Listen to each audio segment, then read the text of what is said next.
Take us to the secret room, Claude. Are you talking about? Okay. Lose any cool points, and I stomp on your face. I will take you all to the secret room as long as you could promise me two things. Two things, okay? Just two things. Easy things to do. Shut up, Claude. Okay. The two things. Don't kill me, and don't tell the police when we're done here. Okay? Just don't tell the cops. Don't tell your moms. Hey, don't tell the cops. Howie, let's call the police. Randy's it. Let's call the police. I agree, man. Let's call the police. Call the police. I'm whispering. I'm gonna call them on my right phone that I just keep in my pocket. Just a phone that is disconnected from everything and is in my pocket. Is it possible? You can't. Randy, you gotta call a real payphone. Randy. Sidebar. I love you, brother, but you are fucking stupid. Thank you. Claude, I promise. That's why you've been in college for 7 years. Yeah, there's no way you can have a phone in your pocket at all times. With this new information exposed, it sounds like you should make your way to the biology lab. You're currently in the dorms on the 4th floor. You'll have to make your way to the 3rd floor of the science building. We have to cross the quad. Is that what you said? And you're currently on the 4th floor of the dorms. All right, let's go across the quad. What's the 5-minute walk? Let's go. I mean, if we go outside and we're in the open, we'll probably be killed. But smoke dissipates in the open? He was like a smoke boy. Oh. Hold on. All right, this is called Frodo's Chodo, and it's got a lot of smoke, okay? It creates a big cloud around, okay? A ton of smoke. Let's light it up. Let's go across the quad. They won't even see us. Don't you think the smoke will make them see us? Rather than... You're right. We need to smoke. All right, hold on a second. I got something else. We'll light up Frodo's Chodo, and this one's called OG Manic Depression. And this creates a ton of smoke. We got to cover the whole quad with smoke. Actually, how that's actually a great idea. How about you go on one side of the quad and do that while we go on the other side and not do that? That makes sense. We can spread it out. That makes a lot of sense. Yeah, we'll spread it out. You go with Randall and we'll go together. Okay. Yeah. Okay. Yeah. That and makes you guys sense. do this. You guys are the. Yeah. I'll take that. There we go. Forrest goes up to Victoria and just like, Forrest or Victoria, can I hang out with you? Can I go with you? I guess. Me and Jezebel are gonna go one way. Fuck you. You could also. You're gonna run ahead though, like a couple feet at least. Oh yeah, definitely. Anything to please you. This sounds good. I'll do that good. So do you guys leave the dorm? Yeah, Kirk, you should go with us, Kirk. Oh yeah. Are you guys splitting up? Yeah. Well, we're just going across 2 parallel lines across the quad, and everyone's gonna be fine. I don't know why y'all freaking out because this plan is great, and we're gonna create the quad. Alrighty. We're all on planet Earth. There's no way we're splitting up. So we'll do it. How about we do it so that? Here I'll have to make 2 teams. We're decently far from them. So far enough. We're just away, but we'll never be far away. Here's the teams that I made. Veronica, Jezebel, Kirk, Melissa, and Forrest are on one team. Randall, Howie, Curtis, Claude, and Mabel are on another team. Forrest is the one you've been... Yeah, he's the party host, the football player. Where's Kirk Lockhart? Is he staying behind? Kirk is with you guys. Yeah.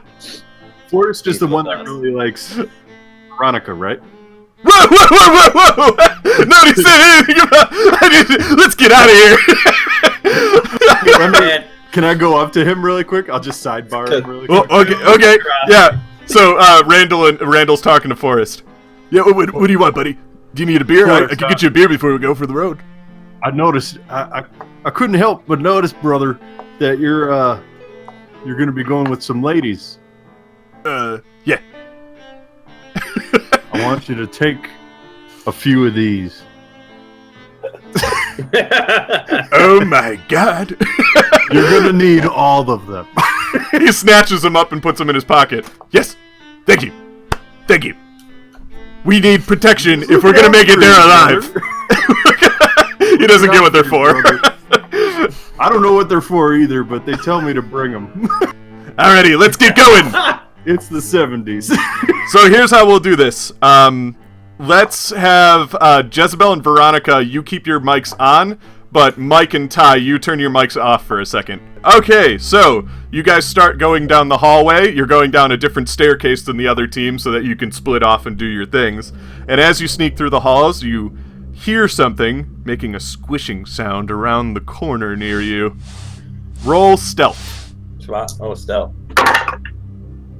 That's actually very good. I got 30. I passed. That's one of my good skills, too. I got a 15. I don't know if that, like, stealth. Yeah. It's in alphabetical order. 20. Yeah, I got it. Nice. So you all turn the corner and everybody kind of Scooby-Doo hunches low. Gets really quiet and everything because they don't know what the squishing is.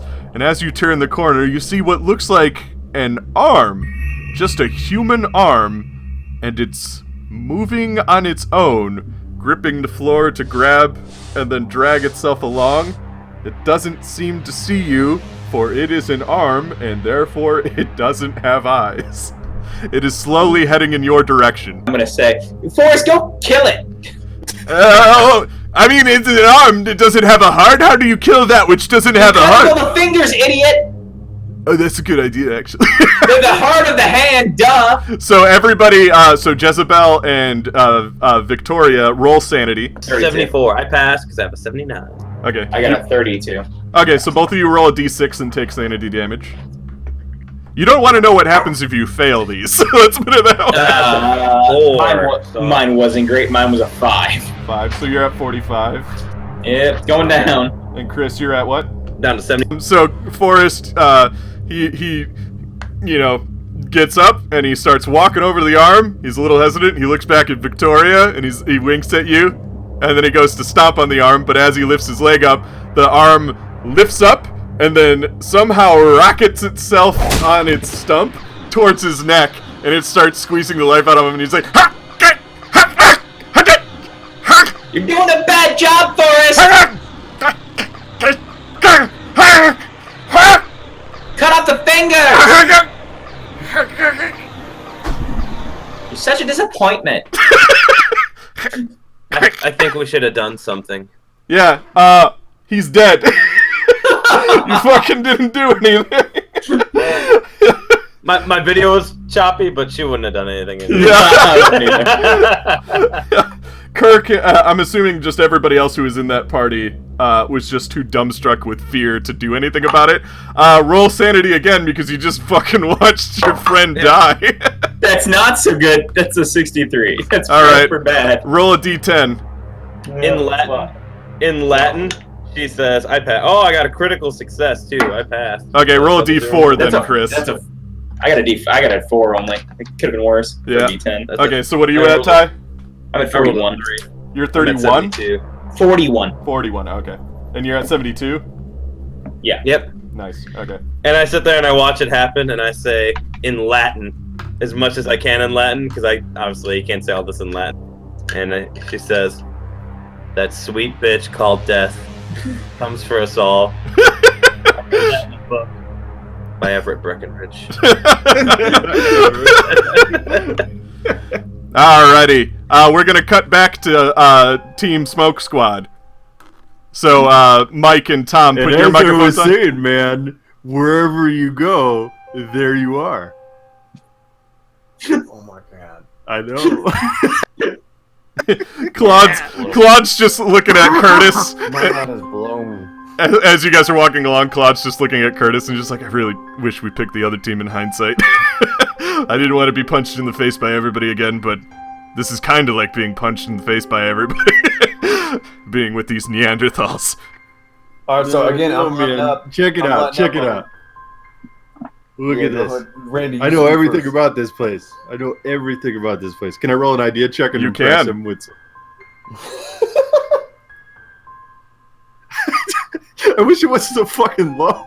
I have this unique skill that I keep failing. It's funny because it still technically goes off even if you fail, just sometimes it's bad. Like, you got that one guy killed. Yeah, I got a 54 out of 30. I'm like, check this out, man. You see this stone over here? If you turn it, man, it's, whew. If you turn it, there's a hole to the ladies' locker room right on the other side of there. Curtis immediately slams up against the wall and keeps trying to press every stone he can. It's only turns for the chosen one, man. Oh, that makes so much sense. And I am not the chosen one. I'll have to find him one day. Howie, maybe you should. All right, let me go here. Put my finger. Nope. It turns. Just do it, Dave. Just Whoa, it's turning. It's happening. Here we go. as you guys are fumbling with the wall, trying to find a secret passage that may or may not exist, you hear a slithering sound. Everybody roll dodge. I don't think 73 passes. 73 is not it. Mike, what did you get? I got a 66, so I don't think... That also did not do it, so nobody passed. You hear a slithering along the floor, and then all of a sudden Curtis, he turns away from the wall, and he's just like, man, I think your information might be off a little bit. And this like kind of rope thing, wraps itself around Curtis's neck and drags him to the floor. And he bumps his head when he hits the floor, so he stops kind of struggling. And it's starting to pull him away. Unfortunately, you all heard the noise of it coming, and you slipped, and you're kind of sitting on your ass, so you're not able to get up in time. But as you see, if you follow the trail of what this rope is, it's leading all the way down the hall, and at the end of the hall is Frank Charlton, and there's something coming out of his stomach. And it looks like, if you look at his stomach, he has a hole in his stomach, and his intestine is pulling Curtis towards him. And then all of a sudden you see these teeth come out of the hole that's in Frank Charlton's stomach, and when Curtis gets pulled in, it like yanks him, and he goes flying through the air, and the teeth close down on Curtis, killing him instantly. And you hear Frank Charlton kind of giggle in that weird bong rip kind of sound, and another rope comes out of Frank Charlton, attaches itself to the ceiling, and he pulls himself into the vent away from you all with his prey. So he takes Curtis's body with him. So Curtis... Randy, did you see everything I just saw? Well, I'll tell you, that's the damnedest shit. What's the skinny on... That was just some... That was some real, you know... If I had it in my... Alright, I'm gonna cut you off. Both of you roll sanity. I got a 93. Okay. You roll, if you failed, roll 1d20. Howie, calm down. It's just a man being dragged down the hallway by intestines and eaten. Have you not seen the thing? I don't... Thing came out at You got a point? 10? Yeah. The original Swedish version. Tom, what did you... Not a cultured man, Howie. Tom, did you pass? I think I did. I got a 42. 42. Actually, Yeah, you have 65. Yeah, I got a 62. So roll 1d6. You're not as phased about watching a man being eaten and carried into a vent as how he is. I got a 6. You got a 6? Okay, so that puts you at 79. Or 59. Ooh, 59. Getting closer, I had closer. 62. Alrighty. Wait, what do you mean closer, closer? Getting closer to your breaking points. Your breaking points are half of I your have sanity. breaking points? Yeah. So if you get to your breaking point, you're gonna have an insane episode. But we'll figure that out when we get to it. Don't worry, my sweet little summer. We're gonna, after that horrible incident, we're gonna cut back to Team Girl Squad. So boys, turn your mics off. Girls, turn your mics on. Alrighty. So you're getting closer to the exit of the dorms. You're now on the first floor of the dormitories. You guys have been making your progress and everything. And you can see the entrance at the far end of a long hallway. Well, let's go. I mean, Kirk, you first. I'll go. Yeah, I'll go. Wait. he turns to you. Roll persuade. What should I get advantage for? Yeah. Takes her. Thank God. Takes her cheerleader blouse. I'm glad I had advantage. I got 48, which is, I believe, under mine. Persuade, yeah, 60, so 48. He looks at you and again he's just like, just this time if you see me being attacked by like a fucking arm, please come save me, you know? And we'll do something. He reaches over, he finds like a mop. Oh, what? I put a hand on him. Kirk, I won't let anything happen to you. Okay. He picks up a mop off the side and he puts it over his shoulder and he starts walking down the hall because he wants to give himself an improvised weapon. And as you're walking down the hall after a couple of feet, you notice somebody in your group's footsteps have stopped because somebody must be trailing behind. And you hear a strange giggling. And as you turn to see where it's coming from, it looks like someone from your crew has lagged behind a bit. They're just standing there, giggling to themselves. And it's Victoria. You notice that on her arm, where the cat bit you earlier, it's now cracked and charred looking. I'm sorry, Ty. Victoria's dead. God. Oh no. Do you want to be Kirk? I'll be Kirk, but I gotta change costumes. You gotta give me a hot minute. Isabel looks at it and watches and says, "About time."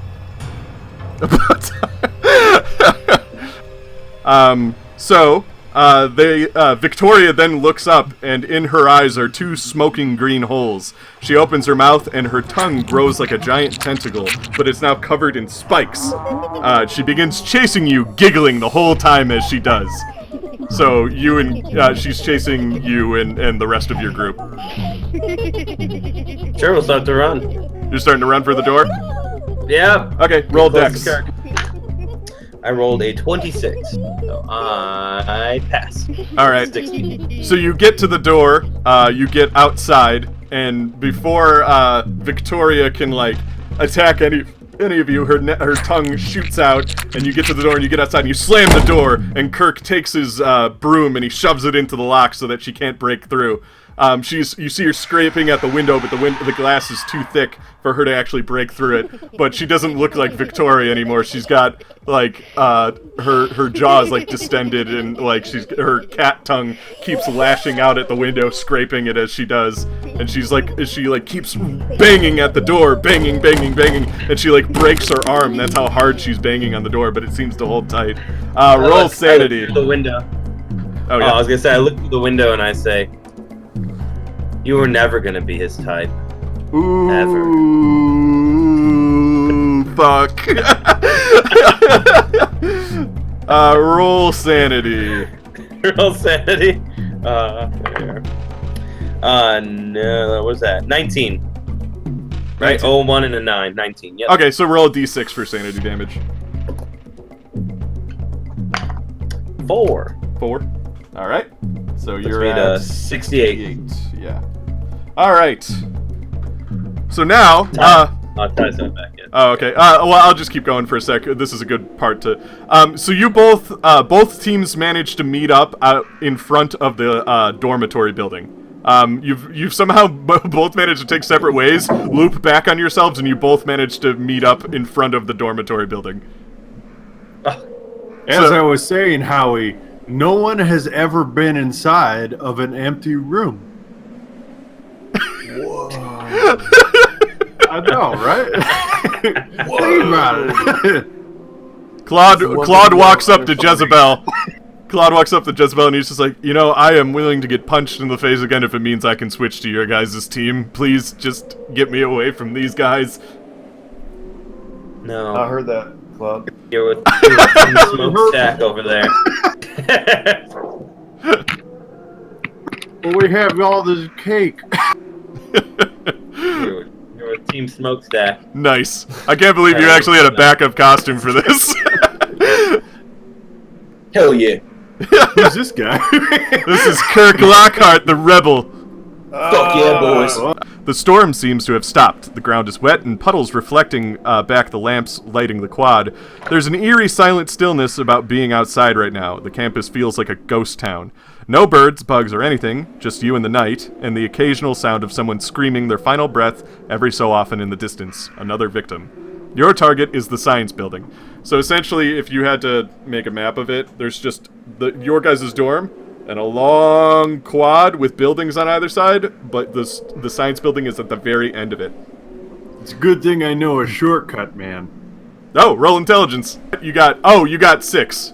If it's 0, 0, and then 6, yeah, you super pass then. Okay, so cool.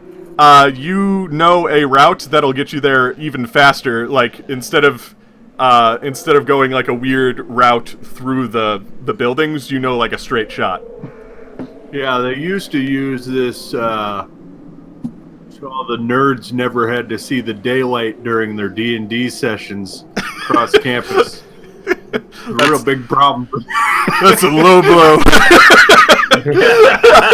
For playing. It was a real problem for their skin, and so they dug this tunnel.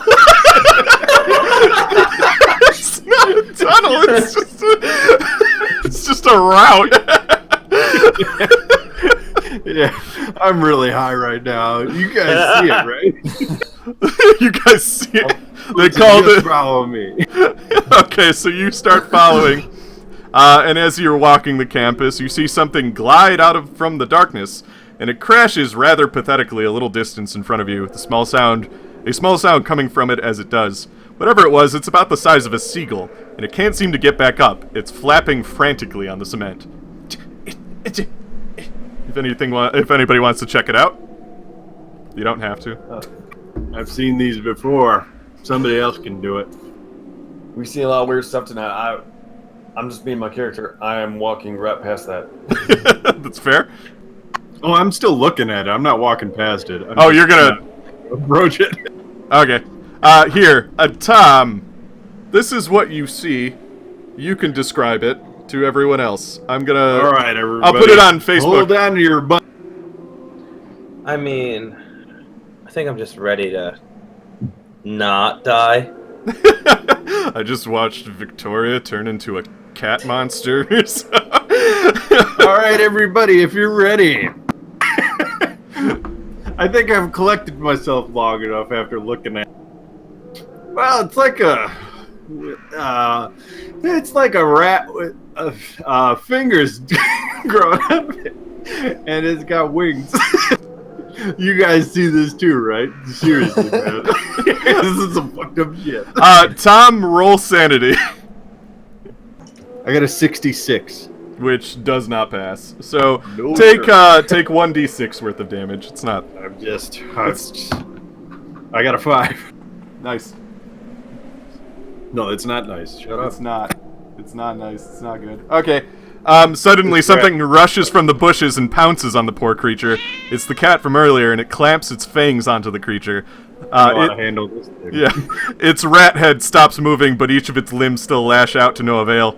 The cat meows in a low growl as it backs up, pulling the creature into the bush to come to eat it. That darn cat.